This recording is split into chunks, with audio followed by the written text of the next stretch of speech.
भारत में स्कूली संस्थानों में हिजाब और बुर्के की मांग को लेकर जमकर प्रदर्शन होते हैं। उन्हें इस्लाम का अभिन्न अंग बताकर कोर्ट में दलीलें दी जाती हैं। लेकिन दुनिया के कई मुस्लिम देश ही अब हिजाब और बुर्के पर बैन लगा रहे हैं। जी हां, अब फैसला लिया है उस इस्लामिक मुल्क ने जहां की 96% आबादी मुसलमानों की है। यह मुल्क है तालिबान प्रशासित अफगानिस्तान की सीमा से सटा मध्य एशियाई देश ताजिकिस्तान। यहाँ की संसद में एक क्रांतिकारी फैसला लिया गया है, जिसके मुताबिक अब इस देश में हिजाब बैन रहेगा। इतना ही नहीं, यहाँ बकरीद की कुर्बानी में बच्चों के शरीक होने पर भी प्रतिबंध लगा दिया गया है। एशिया प्लस के रिपोर्ट के मुताबिक संसद में 19 जून को इस विधेयक को मंजूरी दी गई। इस विधेयक को संसद के ऊपरी सदन मजलिसी मिल्ली के 18वें सत्र के दौरान पारित किया गया है, जिसकी अध्यक्षता इसके प्रमुख रुस्तम इमोमाली ने की है।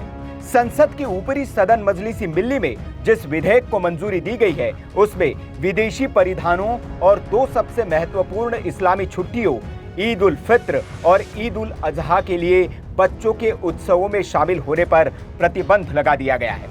इन मुस्लिम त्योहारों को ईद गरतक के नाम से जाना जाता है, जिसके दौरान बच्चे लोगों को बधाई देने के लिए अपनी गलियों में घरों से निकलते हैं। ये प्रस्ताव मजलिसी नमोयंगोन की ओर से प्रशासनिक उल्लंघन संहिता में संशोधन को मंजूरी दिए जाने के बाद हुआ है।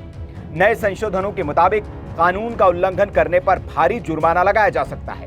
रेडियो लिबर्टी की ताजिक सर्विस ने अपने रिपोर्ट में बताया है कि सांसदों ने इस आदेश को न मानने वाले अपराधियों के लिए 7,920 सोमोनी से लेकर कानूनी संस्थाओं के लिए 39,500 सोमोनी तक का जुर्माना लगाया है।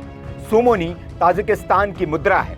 इसके अलावा सरकारी अधिकारियों और धार्मिक अधिकारियों पर भी दोष सिद्ध होने पर 54,000 सोमोनी से लेकर 57,600 सोमोनी तक का जुर्माना लगाने का नियम बनाया गया है। ताजिकिस्तान में हिजाब पर आधिकारिक रोक कई सालों के अनौपचारिक प्रतिबंध के बाद आई है। देश ने अनौपचारिक रूप से घनी दाढ़ी पर भी प्रतिबंध लगा रखा है। मतलब यहाँ पुरुष घनी और लंबी दाढ़ी नहीं रख सकते हैं।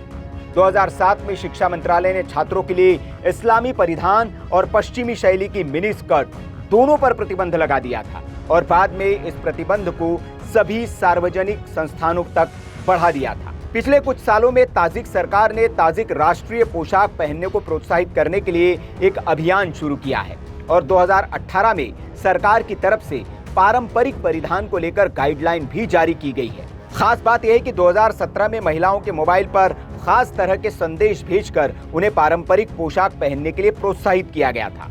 मतलब यहाँ पर हिजाब और बुर्के को विदेशी पोशाक माना जाता है। ऐसा नहीं है कि ताजिकिस्तान अकेला पहला मुस्लिम देश है जहाँ बुर्के पर प्रतिबंध लगाया गया हो। इससे पहले मिस्र भी अपने मुल्क में हिजाब और बुर्के पर प्रतिबंध लगा चुका है। इसके अलावा कजाकिस्तान में भी बुर्के और पर्दे पर बैन है। दरअसल भारत में भी बुर्के और हिजाब की आड़ में अपराधों को अंजाम दिया जाता है, इसलिए इसे बैन करने की वक्त वक्त पर यहां भी मांग उठती है। Bureau report, VK news.